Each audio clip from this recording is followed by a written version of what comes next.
Since they began dating 2 years ago, millions of words have been written and spoken about Prince Harry and Meghan Markle. It was the public outing that every dedicated royal watcher has been waiting for. Their lives have been analysed, their relationship scrutinised.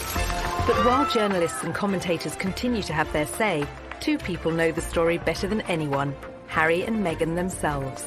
Ladies and gentlemen, Meghan Markle. In this programme, their speeches, It just wasn't right, and something needed to be done. their interviews, So I'd love to have kids right now, but yeah, there's a process that one has to go through. and home movies. This is the aftermath of the audition. Meghan isn't, your typical type of royal bride. And I am burning up. She had put so much of herself out there. This is what I do, duck throw. All brought together for the first time. At the end of the day, I'm a human being. I'm just a normal person like these guys are. Their lives are an open book. And that means we've painted a very quick picture of them together. This is the story of Harry and Meghan, in their own words. Thank you so much.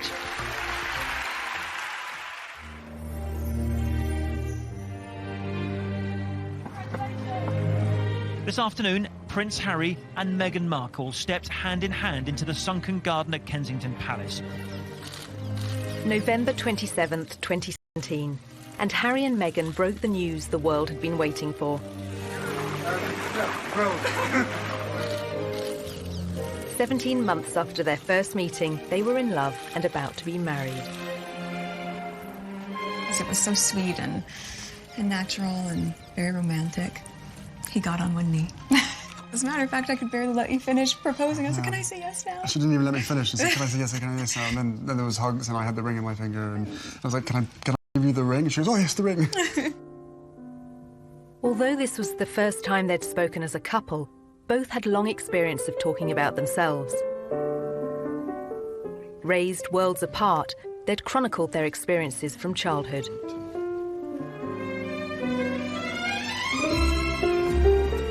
For Meghan, that was spent in Los Angeles, California, where she was born to her white father, Tom, and African-American mother, Doria. It was the late 70s when my parents met. My dad was a lighting director for a soap opera, and my mom was a temp at the studio. I like to think he was drawn to her sweet eyes and her afro, plus their shared love of antiques. Whatever it was, they married and had me. They moved into a house. What it was not, however, was diverse. And there was my mom, caramel in complexion, with her light-skinned baby in tow, being asked where my mother was, since they assumed she was the nanny. Nice, huh? You like these ponytails? With both parents working in the Hollywood entertainment industry, Meghan developed an early love of the stage. She would often visit her father as he worked behind the scenes on a long-running TV sitcom.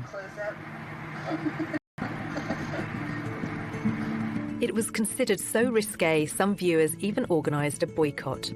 There was a show called Married with Children. Do you remember that Seen it, show? yeah, absolutely, yeah. So I grew up on the set of Married with Children every day after school for 10 years. I was there. Wow. I know. It's a very perverse place for a little girl who went to Catholic school, no less, to grow up. There were a lot of times my dad would say, Meg, why don't you go and help with the craft services room over there?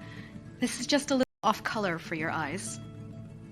I wasn't allowed to watch it at home.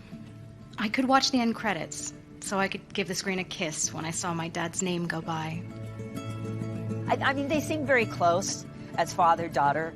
And, I mean, she was a striking child. She was beautiful. And everyone would comment on how cute she was. But beyond that, and more important than that, was the fact she was just a very nice little girl and very respectful and just really a sweet kid to be around. Meghan's parents divorced when she was still at primary school. She and her mother Doria lived in a relatively comfortable neighbourhood. But LA at that time was riven by racial tensions, and in April 1992, they boiled over. The acquittal of 4 white policemen filmed beating a black motorist sparked nearly a week of ferocious rioting. The city pretty much burned in South Los Angeles. Skies were black, ashes everywhere. You didn't know how far they were going to reach, or you didn't think they were going to stop. It was kind of just like being in another world. The violence claimed 63 lives. 2,000 people were injured and 12,000 arrested. As it spread north towards Meghan's school, the 10-year-old and her mother had to run for shelter. They had let us go home during the riots, and there was ash everywhere. Oh my God, Mommy, it's snowing. No. Imagine any parent would want to keep their child inside, because when your city's burning, when you fear for your life, children shouldn't have to experience that.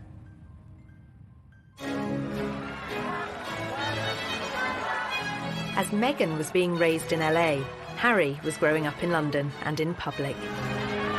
As the youngest son of the world's most famous woman, he was in the media spotlight from day one.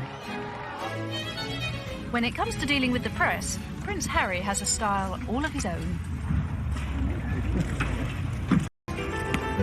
But despite the constant presence of the cameras, Princess Diana was determined to surround Harry and his older brother William with laughter and fun.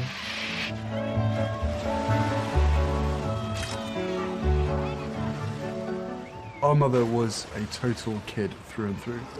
When everybody says to me, so she was fun, give us an example, all I can hear is her laugh in my head. And that sort of crazy laugh of where there was just pure happiness shown on her face. When you look at Prince Harry as a child, there was always a sense that he was a lot more mischievous than his older brother, perhaps because he knew that he didn't have as much responsibility on his shoulders. One of her mottos to me was, you can be as naughty as you want, just don't get caught. She was one of the naughtiest parents. She would come and watch us play football and smuggle sweets into our socks. And I mean, like literally walking back from a football match and having sort of 5 packets of Starburst, and just the whole shirt was just bulging with sweets. I think that very much appealed to Prince Harry's character and sense of humour, this idea that he could be a bit of a royal rebel like his mum and still get away with it. As part of his privileged upbringing, Harry was sent to Wetherby School in London's Notting Hill, where fees are more than £7,000 per term. At the same time, Meghan, 3 years his senior, was a pupil at Los Angeles' Little Red Schoolhouse. With its strong academic and artistic reputation, it was a favourite for Hollywood families. But some of the city's most deprived areas were just a short drive away, areas she'd frequently visit along with both her parents. My mom and dad came from little, so they made a choice to give a lot. Buying turkeys for homeless shelters at Thanksgiving, delivering meals to patients in hospice care, donating any spare change in their pockets to those asking for it. This is what I grew up seeing, so that is what I grew up being. A young adult with a social consciousness to do what I could, and to, at the very least, speak up when I knew something was wrong. In character was only just forming, but it would soon propel her onto the national stage. In 1993, the young schoolgirl took on a powerful multinational corporation, taking her complaint all the way to the White House.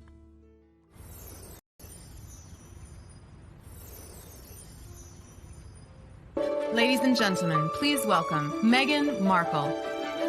As a successful actress, Meghan has used her profile to champion a range of different causes. Well, good evening. That doesn't feel like enough. But her campaigning efforts began long before she found fame. The fact that Meghan is interested in these causes, that's not new. It's not something that she's taken up after a life of celebrity, that she's suddenly found out that she needs to help people. It really started from the very beginning when she was just a little girl. There is a story about how she was very proactive in protesting about an advertisement that she felt was very denigrating to women. The gloves are coming off. Women are fighting greasy pots and pans with Ivory Clear.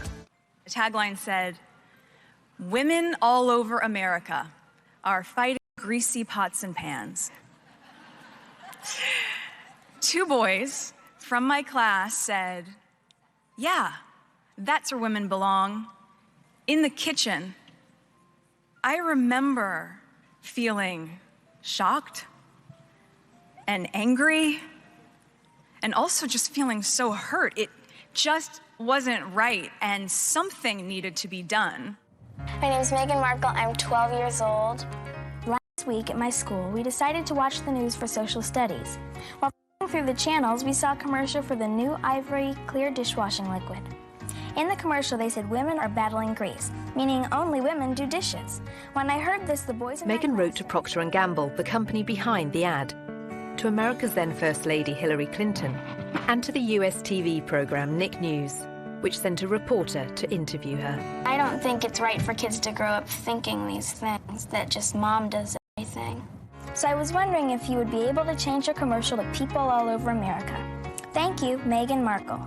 Incredibly, the 12-year-old's lobbying campaign worked.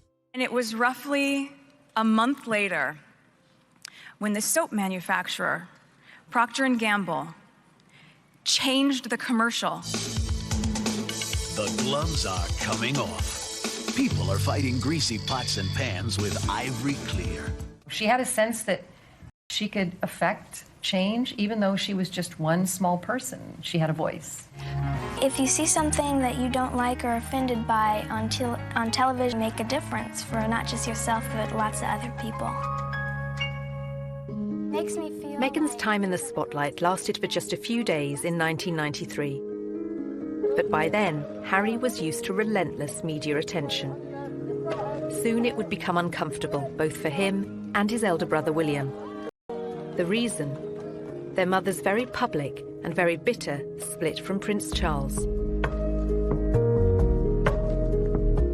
It must be pretty tough when one day your father says it's all over, and you've got to split your time between here or with your mother.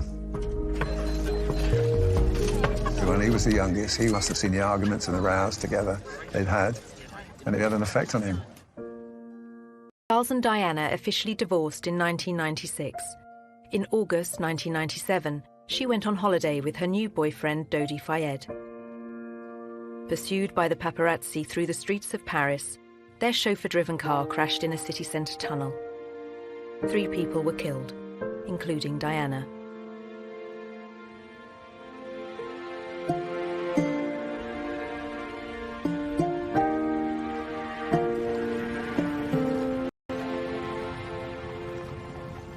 My mother had just died, and I had to walk a long way behind her coffin, surrounded by thousands of people watching me while millions more did on television.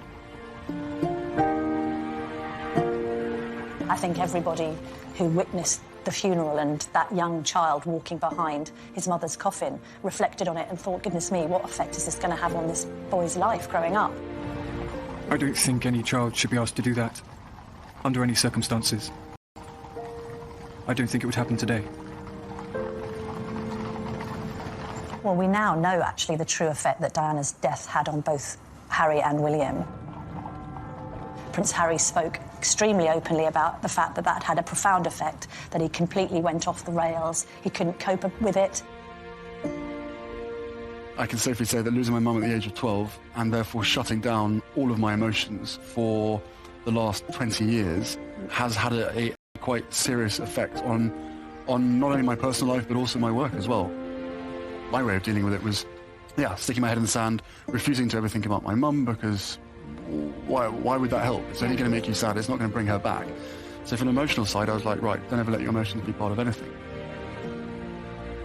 Obviously, you know, he speaks from the heart. I mean, Diana was a super mother, and to lose that person such a young age must have been terrible for him, and he said that. How much he misses her, how much he thinks of her every day.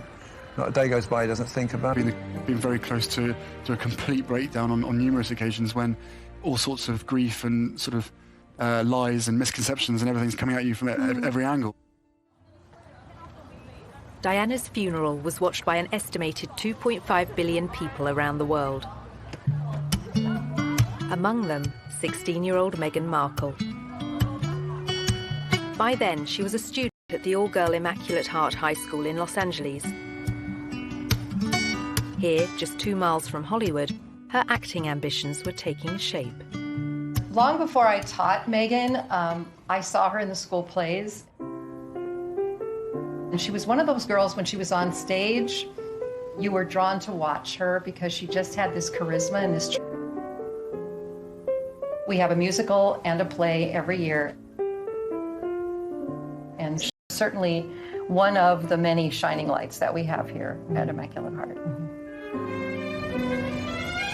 Meghan's stage talents led her to enroll on a university course in theatre. Before joining, she auditioned for roles in music videos.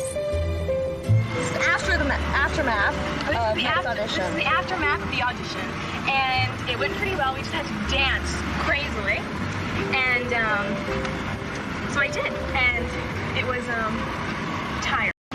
Just all danced like wild women, and I was shaking my hair around, and so that's that, and I am burning up. The Los Angeles of 1998 had recovered from the riots of 7 years earlier, but racial prejudice remained.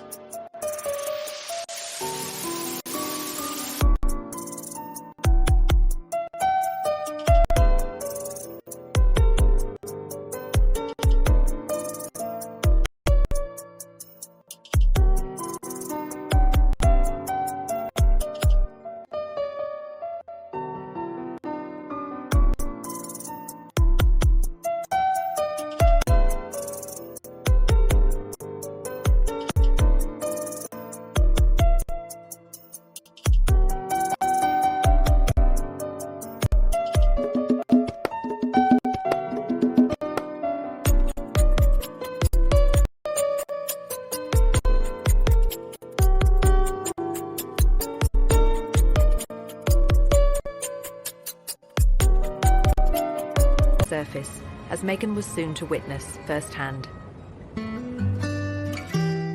I was home in LA on a college break when my mom was called the N-word.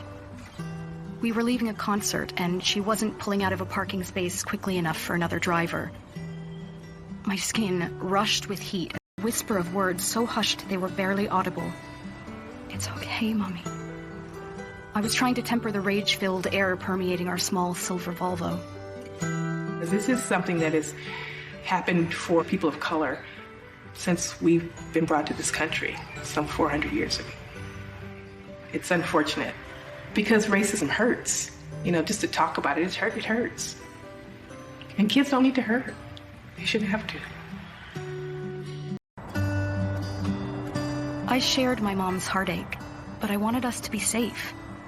We drove home in deafening silence, her chocolate knuckles pale from gripping the wheel so tightly.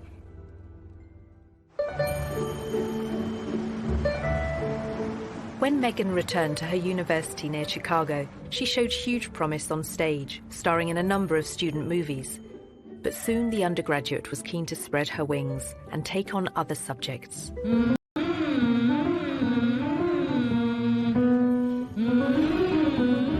I had always been the theater nerd at Northwestern University. I knew I wanted to do acting, but I hated the idea of being this cliché, a girl from LA who decides to be an actress. I wanted more than that. And I'd always loved politics, so I ended up changing my major completely and double majoring in theater and international relations. As part of her degree, Meghan won an internship at the US Embassy in Argentina. In 2002, the country was in financial crisis. Meghan was sent to greet a top White House official, whose car was then surrounded by placard-waving demonstrators. It was their economic devaluation, and our Secretary of the Treasury at the time was there. So I'm 20 years old, in Buenos Aires, in a motorcade, doing that whole thing. I thought for sure I would still have a career in politics. And then I came back to LA for Christmas, and a friend of mine from college introduced me to this manager. The manager had watched one of Meghan's student films and said he could find her cinema and TV work in return for a 10% cut of her earnings. But, as she was soon to discover, the competition for roles was fierce. A young actor, actress trying to break into the business, it is not easy. My parents had been so supportive, watching me audition, trying to make ends meet. taking all the odds and ends jobs to pay my bills. I was doing calligraphy, and I was a hostess at a restaurant, and all those things that actors do. There's so many people out here who want to get into the entertainment industry. It's difficult. I had a beat-up Ford Explorer Sport that rattled like a steamboat engine in the morning. Audition to audition, just as I was. I mean, you really have to be very self-promoting, and you have to be willing to, knock on doors and be very motivated and have good self-esteem, because you could get eaten alive out here. I would drive to auditions and park at the back of the parking lot, far from the eyes of anyone who could see me unlocking the trunk and crawling into my car through its only feasible entry point. I would play it off, obviously, as though I was looking for something, reaching so deep for something that my car almost sucked me in to get it. Much like my experience in Hollywood, to be honest. Struggling, climbing hurdles, searching for something that I couldn't even see, and just reaching for it. Now in her mid-20s, the most Meghan had to show for her efforts were bit parts in soap operas, TV dramas, and the odd movie. In 2006, she became a briefcase girl on the American version of the quiz show Deal or No Deal, recording up to 7 shows a day. For somebody like Meghan, appearing as essentially an adornment on a game show would not be her ideal job. I'm sure she appreciated the paycheck, but she would have felt creatively unfulfilled. I would put that in the category of things I was doing while I was auditioning to try to make ends meet. I was the ill-fated number, which for some reason no one would ever choose. I would end up standing up there forever in these terribly uncomfortable and inexpensive 5-inch heels, just waiting for someone to pick my number so I could go and sit down. Despite her setbacks and disappointments in Hollywood, Meghan persisted. And in 2011, her big break came in Canada. Success and fame beckoned, as well as marriage.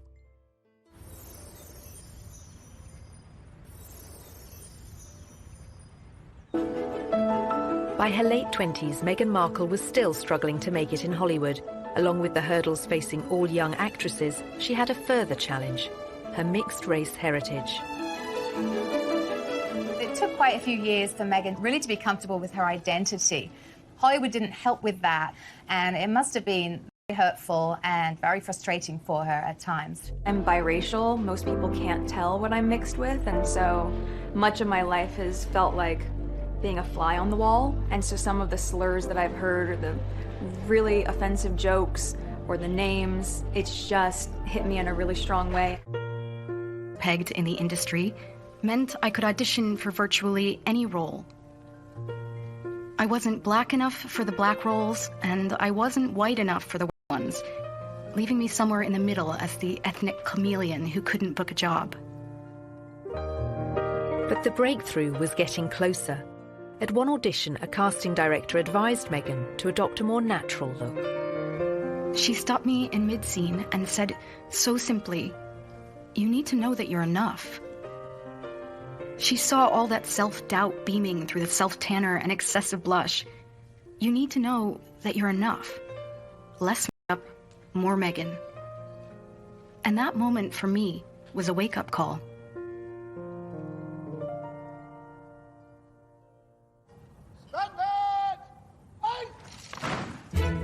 As Meghan edged closer to fame, Harry was doing his best to escape the media spotlight. After finishing his studies at Eton, he took a gap year, then enrolled at the Sandhurst Royal Military Academy, passing out in 2006.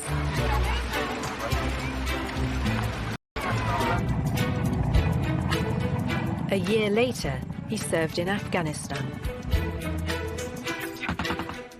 This is not a rehearsal. This is war. Prince Harry taking on the Taliban and coming under fire. The army had deployed Harry to the front line in secret. The media were only allowed to report on it as his 20-week tour of duty came to an end. This is what I did, duck throw.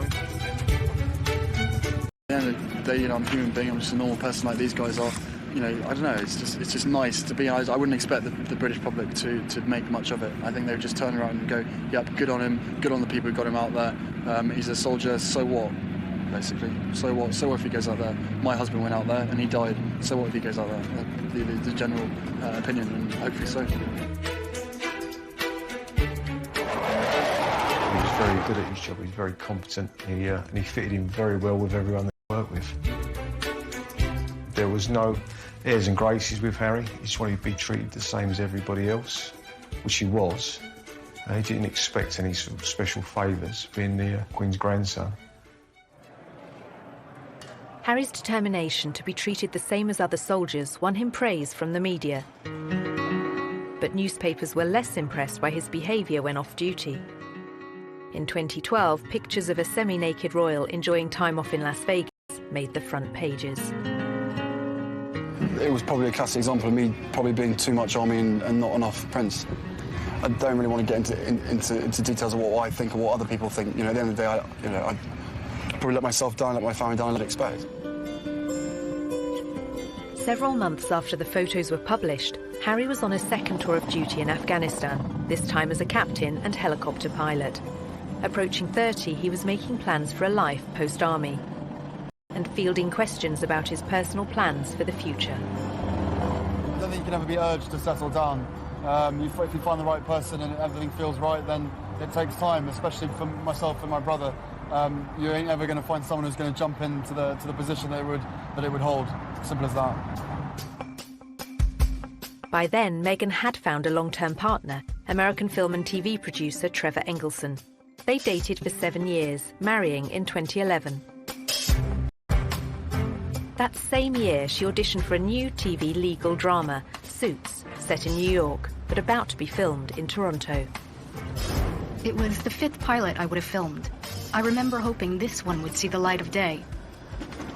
Never would I have imagined that this show would not just change my career, but also change my life. Meghan won the part of Rachel Zane, an ambitious young paralegal. After years of slog, it was her breakthrough role. The show proved to be a success. The USA cable network ordered a second series, and Meghan moved full-time to Canada to be near the studio. So Meghan chose not to live in the poshest area of Toronto. She chose Seton Village, which is more laid back, tree-lined, and people keep to themselves, and that's exactly what Meghan did. So much so that her neighbours didn't even know who she was. But that was soon to change as her TV series became an international hit. As Meghan basked in her newfound fame, Harry was concentrating on building a new career. After the negative headlines surrounding his off-duty life, Harry became patron of the Invictus Games for injured servicemen and women, and he began supporting a range of causes that were close to his mother's heart. I'm particularly pleased to be with you today because my mother as patron very much admired Henry and the vital work that it does, and for me that's good enough.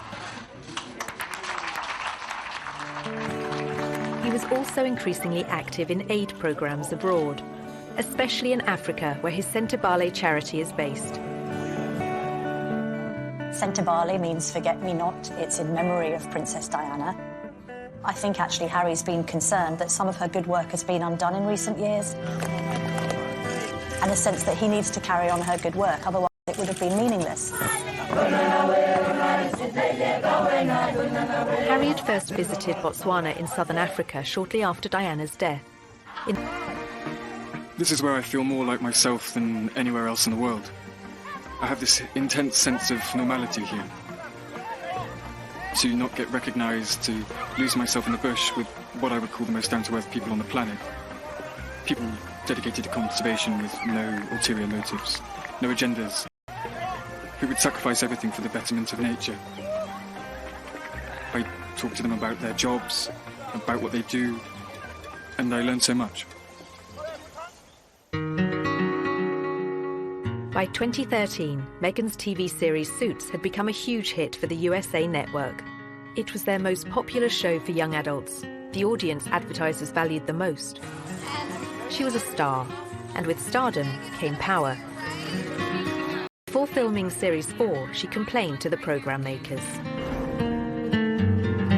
This season, every script seemed to begin with Rachel enters wearing a towel. And I said, nope, not doing it anymore. Not doing it.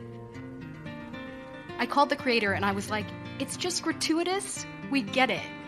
You've already seen it once, so I think at a certain point you feel empowered enough to just say no. Meghan was also starting to use her power in other ways. The charity World Vision made her a global ambassador, promoting sanitation projects in remote villages. Well, Meghan's visits to countries like Rwanda have focused on girls and women. All of these speak to her concern for female empowerment and really wanting to make a difference that way. You'll feel really good at the end of the day knowing that you've been a part of that. I gotta get these kids home. I'm gonna go take a picture with them.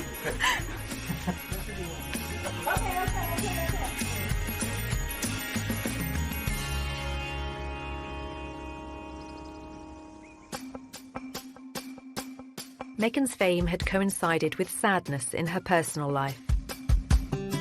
In 2013, she and Trevor Engelson divorced after 9 years together and 2 years of marriage. Although neither has ever spoken publicly about the split, commentators attributed it to the distance between them. While Meghan concentrated on her TV work in Toronto, he remained in LA.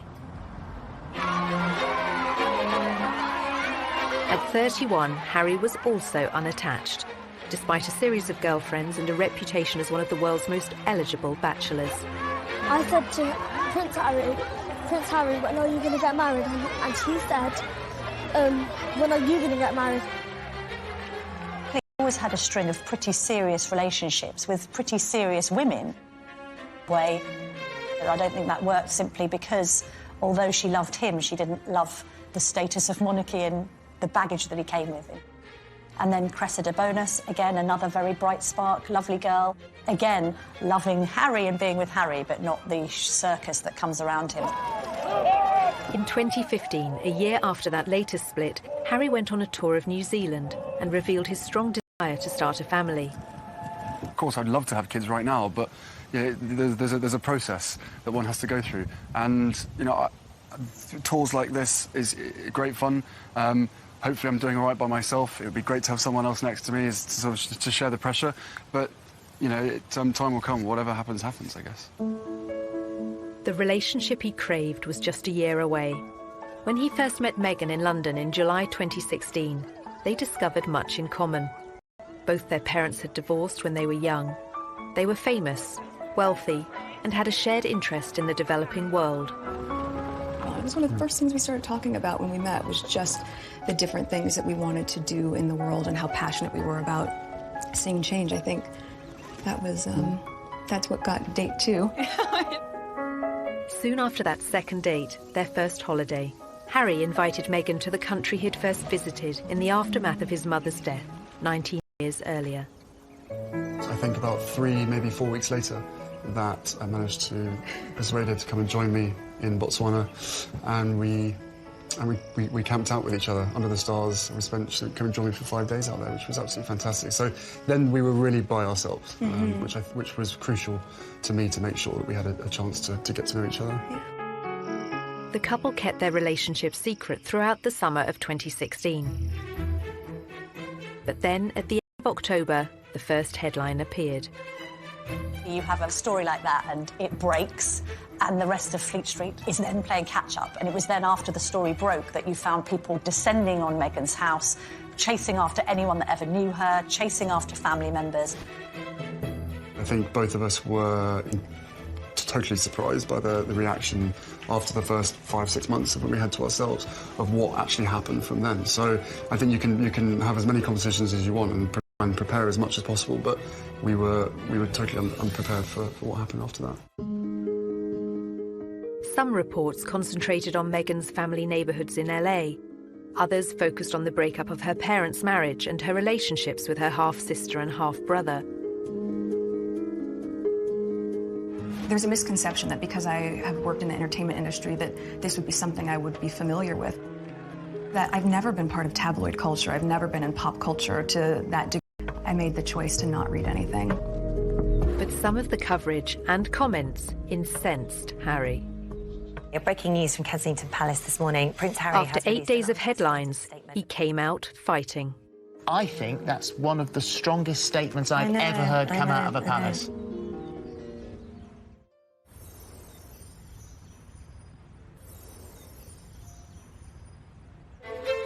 November 2016. Just 8 days after the story of Harry and Meghan's relationship broke, Kensington Palace went to war with the press.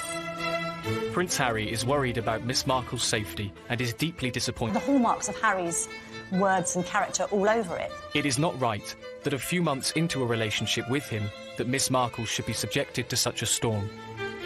I think he was saying, look, this girl's important to me and I want to make sure that you're all careful in what you're doing. He knows commentators will say this is the price she has to pay and that this is all part of the game. He strongly disagrees. This is not a game, it is her life and his.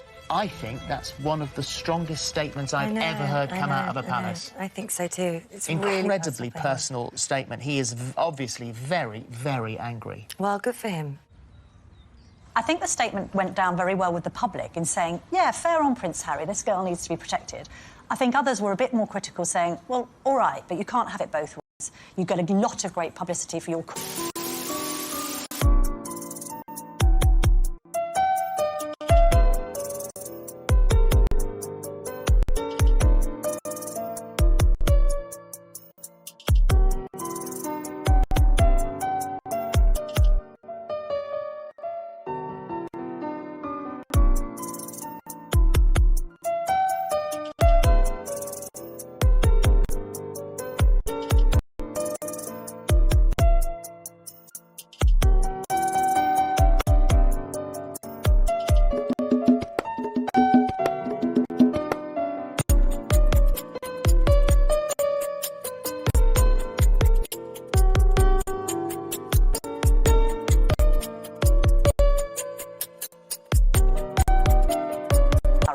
If we want to find out about your private life, we're entitled to.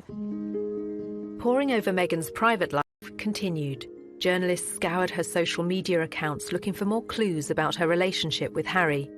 They found she'd posted photos of herself with a bracelet similar to one worn by him. To all my TIG friends, after 3 beautiful years on this adventure with you, it's time to say goodbye. In April 2017, Meghan began withdrawing from social media to successful lifestyle website The TIG, posting a farewell message to all her readers. Keep laughing and taking risks, and keep being the change you wish to see in the world. Thank you for everything, Meghan Markle. In the early autumn of 2017, the couple was seen in public for the first time. Harry attended the 3rd Invictus Games in Toronto, and Meghan turned up in the crowd. It was the public outing that every dedicated royal watcher has been waiting for. Just 24 hours later, the couple abandoned any effort to keep their feelings for each other private. The setting for this first public date was extraordinary, with no attempts to hide away as they watched the wheelchair tennis at the Invictus Games. It was open to the public. Anybody could go and watch the wheelchair tennis match, although it has to be said, I don't know how many people were actually watching the wheelchair tennis match because a lot of people were watching Harry and Meghan. Just 6 weeks after their very public appearance, the couple had a very private moment. Meghan was staying with Harry at Nottingham Cottage, his 2-bedroomed home set within the Kensington Palace estate. He proposed, and she accepted. The ring is obviously yellow gold, because that's her favourite. And the main stone itself is sourced from Botswana. And the little diamonds either side are from my mother's jewellery collection, to make sure that she's with us on this crazy journey together. And it's beautiful, and he designed it. It's incredible. yeah, make sure it stays on that finger. Of course. What do you think your mother would have thought of Meghan or said about Meghan? Oh, they'd be thick as thieves, without question. I think she would be over the moon jumping up and down, you know, so excited for me. But then, as I said, would have probably been best friends with Meghan. So no, it is days like today when I really miss having her around and miss being able to share the happy news. But you know, with the ring and with everything else that's going on, I'm sure she's with us. I'm sure she's with us. Yeah, you know, jumping up and down somewhere else.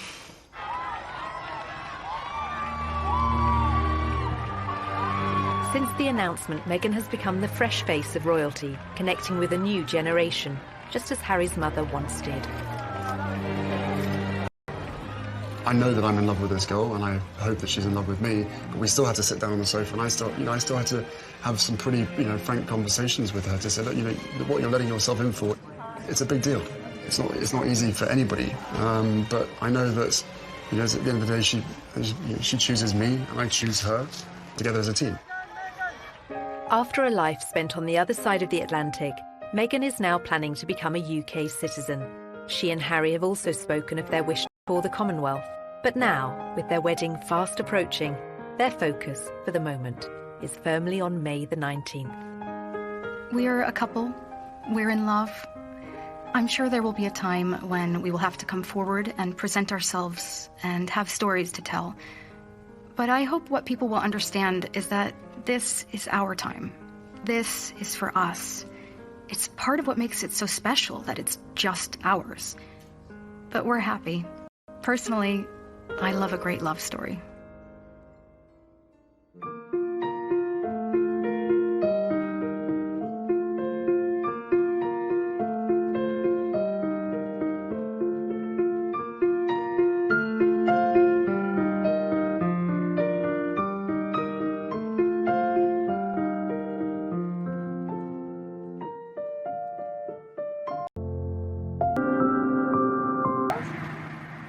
With both parents working in the Hollywood entertainment industry, Meghan developed an early love of the stage.